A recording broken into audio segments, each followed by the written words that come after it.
Boa noite, irmãos, que a paz e a graça estejam com vocês.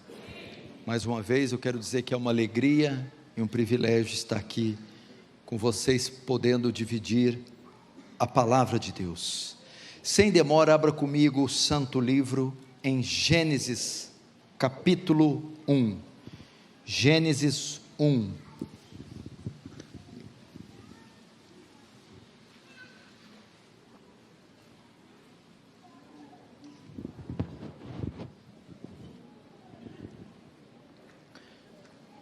Verso 26, diz assim: Também disse Deus: façamos o homem à nossa imagem, conforme a nossa semelhança. Mais uma vez, façamos o homem à nossa imagem, conforme a nossa semelhança. Até aí, feche os olhos para mais uma oração. Pai Santo, mais uma vez recorremos a Ti e a Tua graça, cônscios da nossa pequenez, da nossa miserabilidade e da nossa urgente dependência de graça de Ti. Deus, em um tempo de tanta retórica, palestras, manifesta Seu poder aqui, Senhor, com graça, salvando, perdoando, livrando, consolando. Que o Teu reino avance, que o Senhor faça-nos conforme a imagem do Seu Filho e receba glória para Si, em nome de Jesus, amém. Presta atenção aqui, irmãos. Você sabe que há 2000 anos atrás, Deus, em sua infinita sabedoria, poder, glória, graça, transcendência, imutabilidade, infinitude, imensidão, imaterialidade, soberania, Ele resolveu entrar na terra. Esse foi o fato mais marcante da história da humanidade. Deus entra no espaço e no tempo, quando se encarnou na pessoa do seu Filho. João capítulo 1 diz: no princípio era o verbo estava com Deus, e o verbo era Deus. Verso 14, e o verbo se fez carne. Deus se vestiu de músculos, se vestiu de pele, de ossos, de nervos, se tornou como um de nós. Ele sentiu dores, ele sofreu, ele chorou, ele teve fome, ele sentiu medo, ele se tornou como um de nós. Deus entrou na terra. Agora, a proposta da minha mensagem é: como Deus fez isso? Como Deus entrou na terra? E através dessa mensagem nós vamos trafegar um pouco sobre a cristologia, a doutrina de Cristo, a doutrina do ser de Cristo. E para entendermos como Ele entrou na terra, precisamos saber um pouco sobre criação e queda. Criação e queda. Sem você entender a criação e a queda, você não entenderá a razão de Deus ter entrado na terra, ou de Cristo se fazer carne. O livro de Gênesis narra a criação de todo o universo, a origem de toda a criação. Você sabe que Deus cria o mundo todo em 6 dias, Ele cria a luz, cria o firmamento, os mares, os animais, e no último dia Ele cria a sua obra-prima, o que os teólogos chamam a coroa da sua criação. Ele faz o homem, Ele cria o homem, e como Ele o cria? A sua imagem e sua semelhança. O que isso significa? Para sabermos o que isso significa, temos que voltar um pouquinho no estudo dos atributos de Deus, a teontologia. Theos, Deus, Logos, o estudo do ser de Deus. E no estudo do ser de Deus, dos atributos de Deus, há duas categorias de atributos: atributos incomunicáveis e atributos comunicáveis. O que são atributos incomunicáveis? Atributos que só Deus tem e não comunica a ninguém: onipotência, onisciência, onipresença, transcendência, infinitude, eternidade, só Deus tem. Segunda categoria, atributos comunicáveis: Deus possui e comunica às suas criaturas: bondade, amor, justiça, santidade, misericórdia. Então, quando Deus faz o homem sua imagem e semelhança, significa que Ele comunica esses atributos. Um Deus bom cria seres bons, um Deus justo cria seres justos, um Deus santo cria seres santos. Mas existe outro atributo de Deus, é a sua pessoalidade. O que é isso? É ser pessoa. Deus é pessoa. O que é ser pessoa? É ter razão, é ter vontade e ter emoções. Deus pensa, Deus faz escolhas, Deus sente. E o que isso implica? Qual a implicação de Deus possuir esse atributo, a sua pessoalidade? Ser pessoa significa ser relacionável. Deus, um ser pessoal, cria seres pessoais com a intenção de se relacionar com eles. Por isso Ele faz o homem a sua imagem e semelhança, para se relacionar. Então Deus vinha ter com o homem na viração do dia. Na viração do dia Ele tinha comunhão com o homem. O homem tinha acesso direto a Deus. Portanto, no início, o homem foi feito moralmente perfeito e sem pecado. Mas, conjunção adversativa, porém, entretanto, não obstante, o que acontece logo em seguida? Em Gênesis 3, temos um dos fatos mais fatídicos da história da humanidade. Ocorre a queda. Deus estabelece uma única lei no Éden e pede para ela ser obedecida. O homem o que faz? Desobedece. Tentado pela serpente, a mulher come do fruto, dá ao marido e nasce o pecado, e os olhos dele se abrem. O que ocorre? Nesse momento, essa imagem de Deus no homem, em latim imago Dei, ela é deformada. Essa imagem de Deus no homem é deformada. Uma ilustração: imagine um homem com uma motocicleta Big Trail, andando a 180 km na Marginal Pinheiros. Ele esbarra em um buraco ou em algum obstáculo, ele cai e se arrasta pelo chão por 200 metros, com o rosto sem capacete e todo o peito. Quando a ambulância chega para socorrê-lo, a hora que vira, aquele homem está todo desfigurado, deformado, ele está irreconhecível. Foi isso que a queda fez com o homem: o deformou, o transformou num animal deplorável, execrável, na criatura mais abominável que possa existir. E toda a criação foi junto, sofreu as consequências da queda. Primeiro, a maldição lançada sobre a serpente: maldita será entre os animais do campo. Segundo, a maldição foi lançada sobre a mulher: com dores darás a luz aos teus filhos, e o seu desejo será para o seu marido. Terceiro, a terra sofre com o pecado. A terceira maldição lançada sobre a terra: cardos e abrolhos ela produzirá. E a quarta, a pior de todas, é lançada sobre o homem: a morte espiritual. Porque Deus diz: certamente o dia que comer dela, morrerás. Essa morte é demonstrada no fato de Deus banir o homem do Éden, e aquela comunhão que ele tinha com Deus é quebrada, e um abismo enorme entre Deus e o homem se abre. Isso pode ser melhor traduzido como: um estado de afastamento eterno de Deus, em um estado de condenação eterna. É isso que aconteceu com a queda. Trouxe culpa, violação da lei, deformou o homem, lançou debaixo de maldição e o condenou eternamente.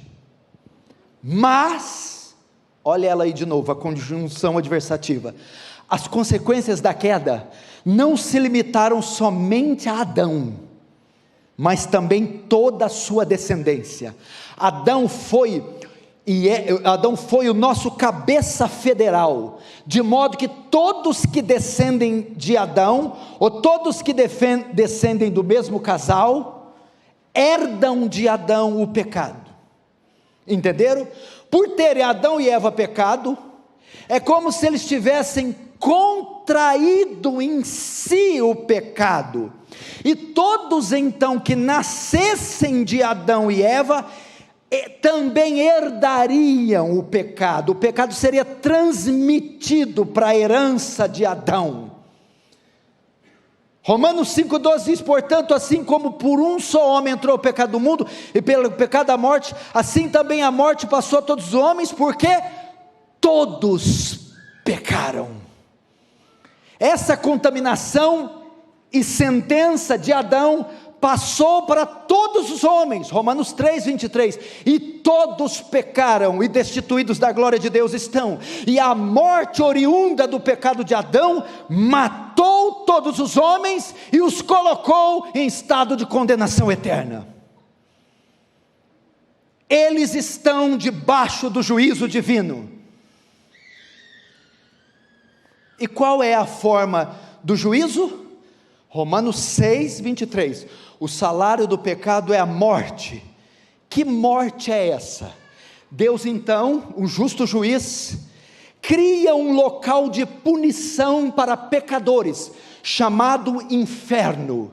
Existem 4 palavras para inferno: Sheol, que é mundo dos mortos, Sheol, Hades, Guiena e Tártaros. Sheol é o nome hebraico para sepultura, mundo dos mortos, inferno.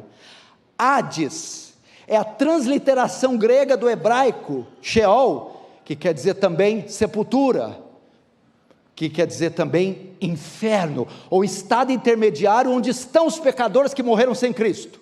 Tártaro só ocorre uma vez na Bíblia, está nas cartas de Pedro, é o abismo onde estão aprisionados demônios, que só serão soltos na grande tribulação. E a palavra que mais resume, define o que é o inferno, é o Guiena, usada por Jesus.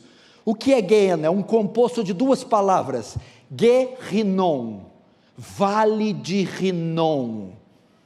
Por que Jesus usou Guiena, ou Guerinom, vale de Rinom, para se referir ao inferno?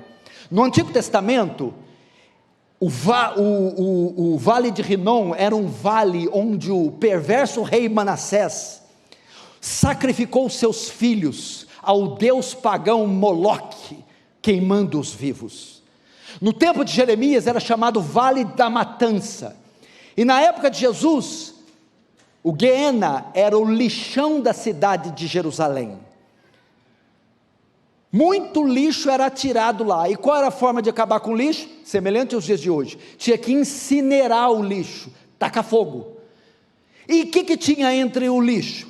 Tinha comida, madeira, restos orgânicos, e tinha também cadáveres de animais, pedaços de cadáveres humanos, e cadáveres humanos comidos de bicho. Como a quantidade de lixo que o lixão de Jerusalém recebia era muito grande, não dava tempo do fogo apagar. Por isso Jesus disse: o inferno é o Guiena, onde o fogo não se apaga, a ferida não cicatriza e o verme não morre. É para lá que irão os pecadores. É isso que aconteceu com os homens em razão da queda, e esse é seu estado. Romanos 1,18, a ira de Deus se revela contra toda a impiedade e perversão dos homens, que detém a justiça, que detém a verdade pela injustiça. Esse é o estado dos homens. Preguei sobre isso ontem em nossa igreja. Apocalipse 20, 11 em diante. O juízo final. Esse é o estado dos homens. Entretanto, outra conjunção adversativa. Mas, esse Deus, eu estou pregando como Deus entrou na terra. Entretanto, esse Deus que é justiça, que ao culpado não tem por inocente, também é misericórdia, também é graça, também é amor. E no seu amor ele cria um plano de salvação. Na sua misericórdia, Deus deseja livrar os homens desse estado, e para isso ele intenta um plano. Nesse sentido, a única maneira desse plano ser executado era através do seu Filho. Somente o seu Filho Jesus poderia nos salvar. Então Deus dá uma missão ao seu Filho e diz: Filho, se essa geração de pecadores, se esse lote de pecadores for salvos, só pode ser salvos por você. Mas para eles serem salvos, você terá que descer à terra, terá que deixar o céu, sua glória e majestade, e ir até a terra, a fim de salvá-los. Ok, pai, tudo bem. Entretanto, para o plano ser eficaz, meu filho, só descer não é suficiente. Como? E sim, o como descer. Filho, você terá que descer como um homem, você terá que se fazer como um deles, você terá que se tornar carne. Mas não acabou não, só que para se fazer homem, ele não poderia simplesmente, tudo bem pai, me transforme num homem então, me transforme num homem, eu desço. Não, ele teria, para se fazer homem, para entrar na terra, se sujeitar a todos os processos naturais, que nós nos sujeitamos para vir à vida. Ele teria que nascer de uma mulher, ele teria que ser gestado em uma barriga 9 meses, Gênesis 3,15, porém inimizade entre ti e a mulher, entre a tua descendência e o teu descendente. Gênesis 3,15 nós temos o proto-evangelho, a promessa da redenção. Gênesis 3 temos a queda. No verso 15 Deus mostra parte do seu plano, enviar seu filho, como? Da semente de Eva, ou seja, Jesus teria que vir da semente de uma mulher, teria que nascer. Para o plano dar certo, o divino teria que se tornar humano. Você acha que é pouca coisa a nossa fé? Abre o Alcorão aí, abre o Evangelho de Allan Kardec, bota qualquer historinha dessa aí para ver se pega com o que eu estou falando.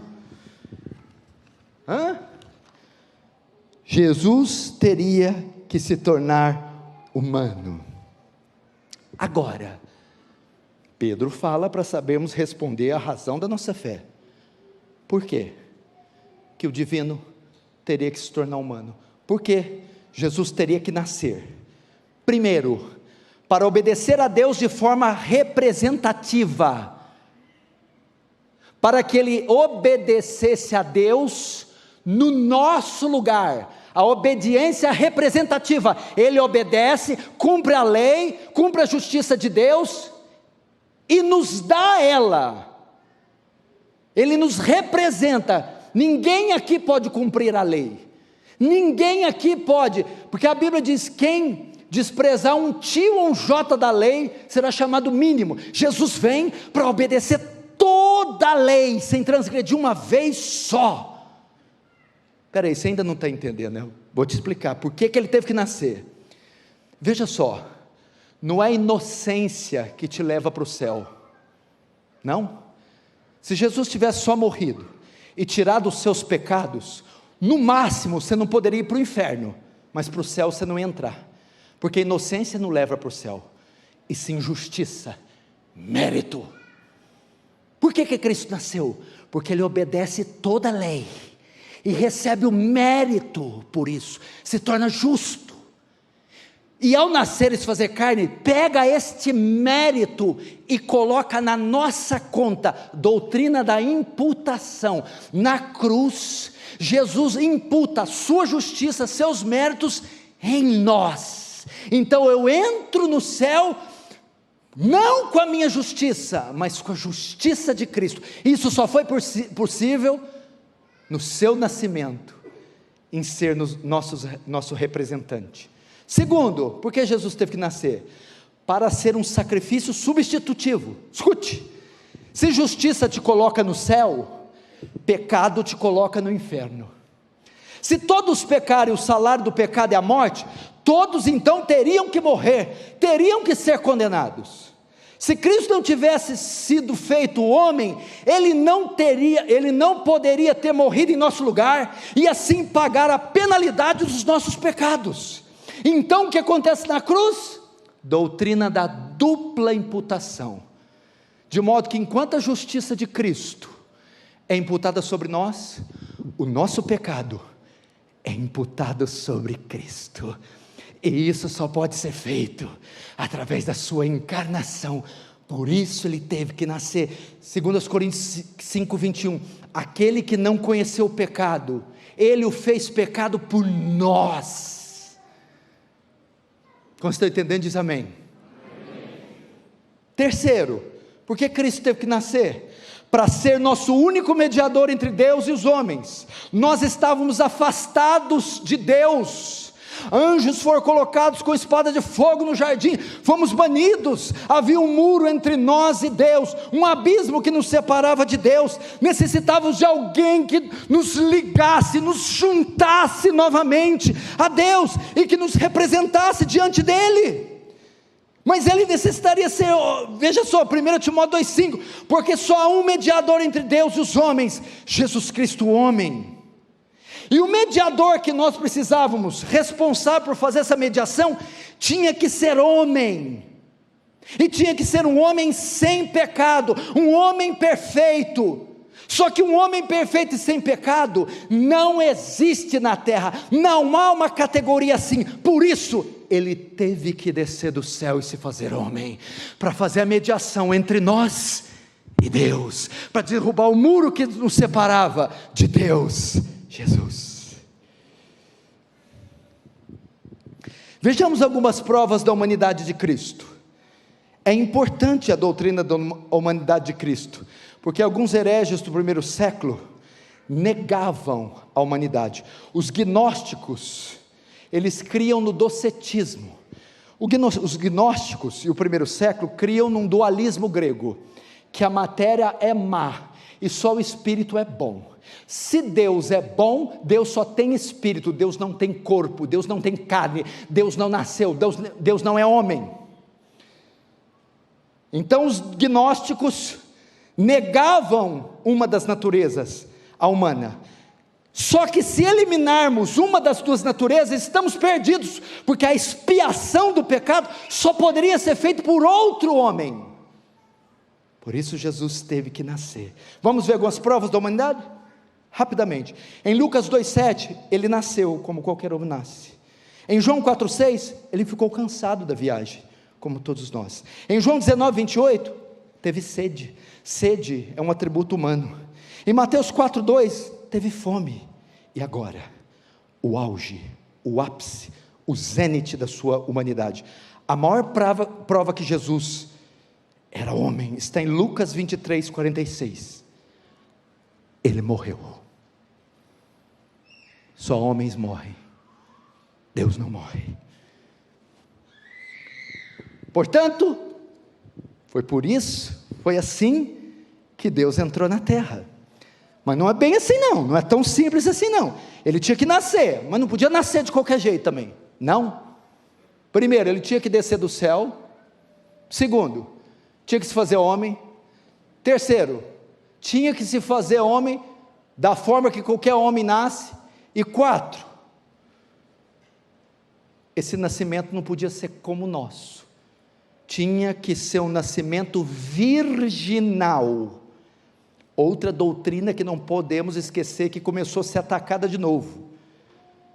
O que é a doutrina do nascimento virginal de Cristo? Cristo nasceu de uma virgem, sem a participação do marido. Jesus nasceu de forma sobrenatural. Mateus 1,18, o Espírito Santo te cobrirás, e aquele que nascer de ti, nascerá do Espírito Santo. Ok, ele tinha que vir, tinha que nascer, mas tinha que ser um nascimento virginal. Por quê? Primeiro, porque só dessa forma, porque ele teve que nascer de uma virgem? Porque isso torna possível ele ter vindo na terra sem a herança de Adão, sem a transmissão do pecado de Adão. Se ele tivesse vindo da mesma forma que nós viemos, o pecado de Adão que chegou em José e Maria, seria transmitido para ele. O fato dele nascer de uma virgem, nascer do Espírito Santo, exclui dele a transmissão do pecado de Adão. Por isso, ele teve que nascer de uma virgem. O que mais nós aprendemos? O nascimento virginal nos ensina que a obra da salvação é exclusiva do Senhor. O que é isso? Pela graça sois salvos, por meio da fé. Isso não vem de vós, é dom de Deus. Não vem de obras para que ninguém se glorie. O fato dele nascer de uma virgem mostra que a obra da salvação é exclusiva de Deus. Deus prometeu que salvaria em Gênesis 3,15, porém Deus cumpre essa promessa através do seu poder, e não através de dons humanos ou participação humana. Por isso ele nasceu de uma virgem. Terceiro,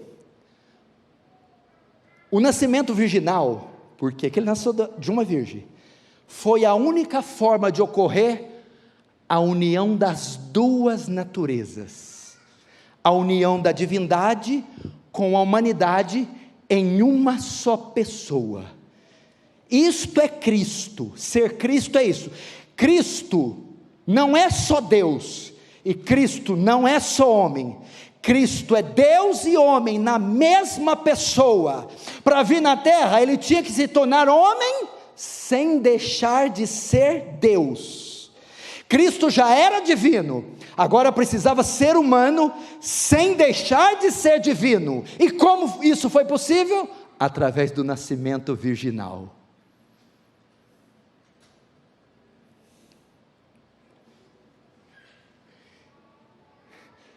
E é isso, veja só, é isso que o Concílio de Calcedônia, veja só, a primeira batalha teológica nos primeiros séculos foi cristologia.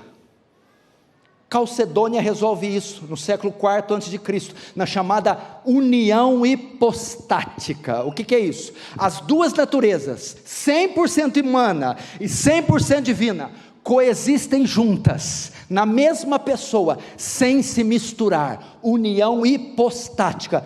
Isso é Cristo. Por que é importante trazer novamente a doutrina da união das duas naturezas? Porque no primeiro século os docetistas criam que Jesus é só divino e não humano, heresia. Depois vieram os arianos, de um clérigo chamado Ário, que ensinava que Jesus é só humano e não divino, heresia. Depois tivemos o apolinarismo, que dizia, não, ele é humano e divino, só que é mais divino do que humano, é 75% divino, 25% humano, heresia. Depois tivemos o eutiquianismo, que Jesus não é nem humano nem divino, é humano e divino, misturou, saiu uma terceira coisa, é Jesus. Mentira. Concílio de Calcedônia, século V a.C., definem isso como união hipostática. As duas naturezas, divina e humana, coexistem juntas, sem se misturar. Você quer ver a prova disso? Na Bíblia, em um só versículo, em Marcos capítulo 5, Jesus está viajando de barco com os discípulos. De tão cansado que está, dorme, humano. Quando os discípulos acordam, repreende a tempestade, divino. Humano está cansado, divino diz, mar, cala-te. Esse é Jesus. Vamos ver as provas da divindade de Jesus? A palavra grega, theos, ela é atribuída a Deus, ok? No grego, Theos é Deus.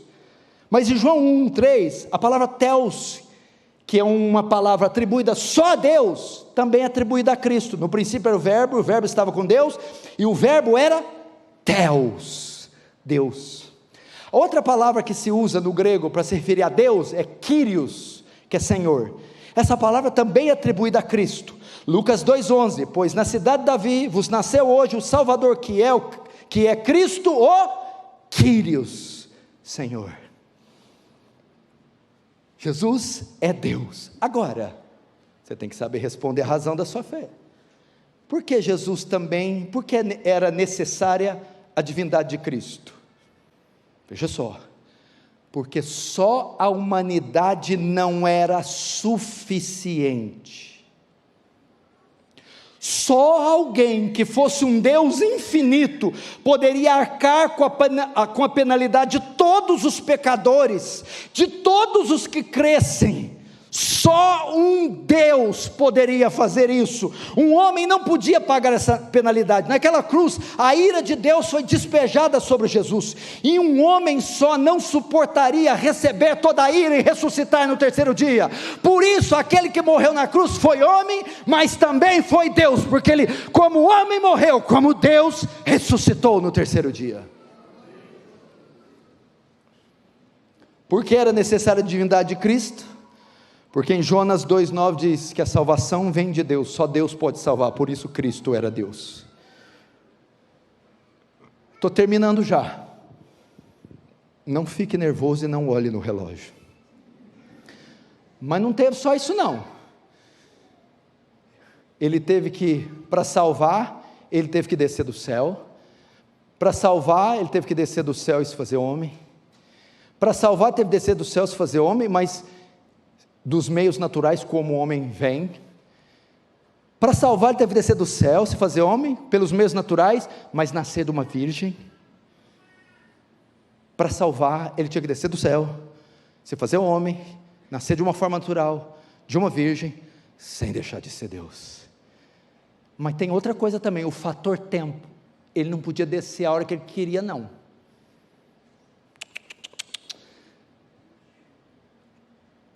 Você já se perguntou, por que Jesus não veio logo após Adão ter pecado? Vinha ali em Noé, em Gênesis 6, evitava muito problema, né? Ou no máximo Abraão, tá bom, pecou, Isaac, tá bom, Abraão, Jesus voltou. Por que ele teve que esperar 4.000 anos? Podia ser Abraão, Isaac, Jacó e Jesus. Olha que beleza, nem ia ter Pinheiros, Arival, já tinha livrado tudo isso aqui.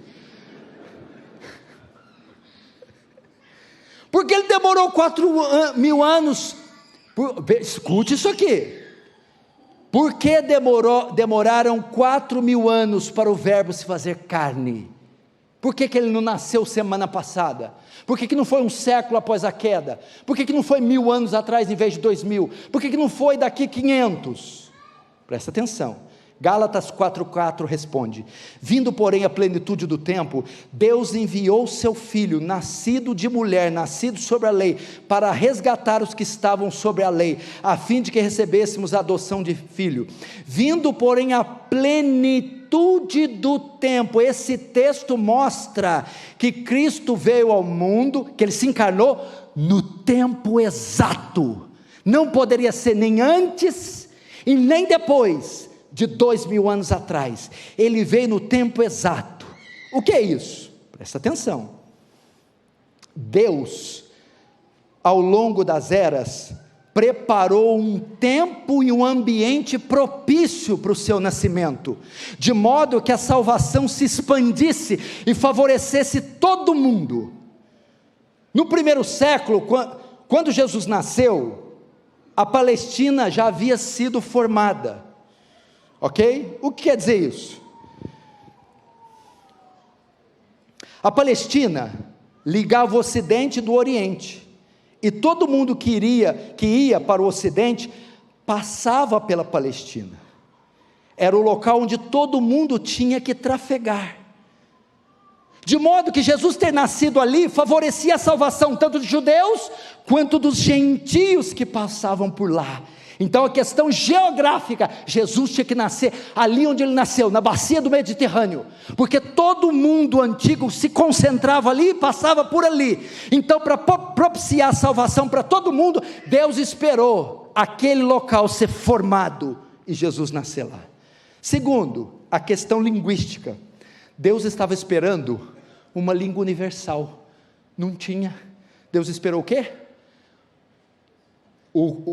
Deus esperou o governo greco-macedônio de Alexandre o Grande, que helenizou o mundo. O que é helenizou? Fez a língua universal ser o grego. E o Senhor estava esperando a helenização do mundo. O grego passa a ser língua universal. O que se importa? Alguém sabe em que língua o Novo Testamento foi escrito? No que? No grego? Como é? No que? No grego. Assim, a palavra podia ser escrita e espalhada para todo mundo, porque boa parte do mundo lia grego. As missões, o evangelismo podia acontecer, a palavra de Deus podia ser difundida, porque agora temos uma língua universal. Deus esperou isso, por isso que ele nasceu 2000 anos atrás. Terceiro, o judaísmo. Eles foram cativos da Síria e de lá nunca voltaram. E na Babilônia, 70 anos. Ciro da Pérsia promulga um decreto dispensando os judeus para voltar. Aí acontece a chamada diáspora, dispersão, porque muitos judeus não voltam, mas se espalham pelo mundo. Deus estava esperando enviar judeus para todo mundo. Por quê? Porque eles ajudariam na recepção do evangelho. Os judeus eram o único povo monoteísta da época. Então a ideia de um Deus só soberano. Segundo, os judeus ensinavam a expiação de pecados mediante a sacrifício animal, a ideia de expiação. Terceiro, a obediência à lei. Quarto, a vinda de um Messias. Quando Paulo, os apóstolos foram pregar, o ambiente já estava favorável por causa do judaísmo. De politeísmo já se ensinava monoteísmo, já se ensinava que pecado era expiado mediante a sacrifício. Então Deus esperou a diáspora dos judeus. E quarto, o Império Romano. Jesus esperou o Império Romano crescer. O Império Romano vence o greco-macedônio 100 a.C. e Jesus nasce no auge do Império. Por quê? Porque o Império Romano passa a dominar o mundo inteiro e ele promulga a Pax Romana, a paz romana. Naquela época o tráfico marítimo era muito perigoso, os navios eram saqueados por piratas, e as ruas, que até hoje tem na cidade de Roma, que Roma mandou fazer, eles colocavam guarnições, postos policiais com soldados romanos nas pistas e guarnições nos mares, favorecendo o tráfico marinho e o tráfico terrestre. As 3 viagens missionárias de Paulo foram feitas por onde? Na bacia do Mediterrâneo. Ele ainda tinha a escolta do Império Romano, e nas ruas eram os salteadores e ladrões. Agora os missionários, os evangelistas podiam trafegar, porque o Império Romano protegia eles. Tanto é que quando alguns missionários foram pregar na Inglaterra, já havia crentes lá. As missionárias, mas quem pregou o evangelho para vocês? Os soldados romanos, porque até eles foram convertidos com o evangelismo que a paz romana própria promulgava. Queridos irmãos, eu não tenho tempo para mais nada, se eu passar mais 1 minuto eu não volto aqui nunca mais. Foi por isso que Jesus, foi assim que Deus desceu na terra.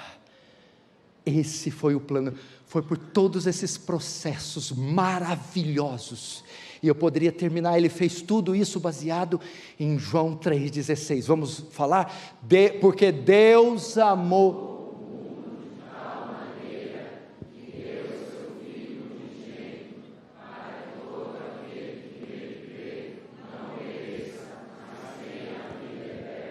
Vamos orar, o louvor já vai vir, fecha os olhos.